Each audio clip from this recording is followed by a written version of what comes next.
This video we'll be discussing how to use the RIP interface from the printer itself.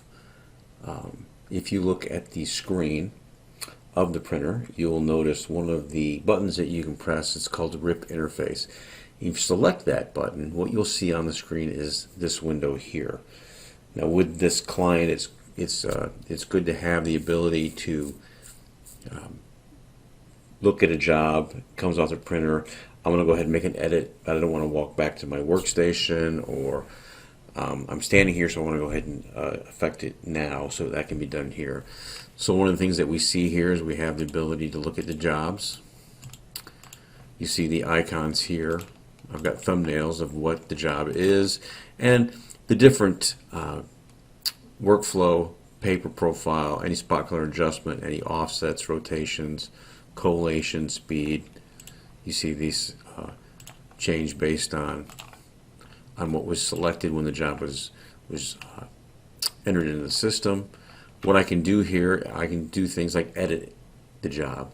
If I select the pencil icon, I can change the quantity here. I can decide whether I want to do all pages or a range of pages. I can change the speed. I can choose collated or uncollated.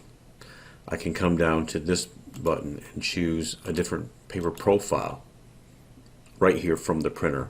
I can add more of all four colors or of each individual color, or subtract each individual color. I could do a spot color adjustment. If I had a set, I could choose a different set.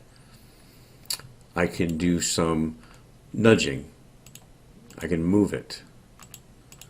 I can rotate it based on what I needed to do.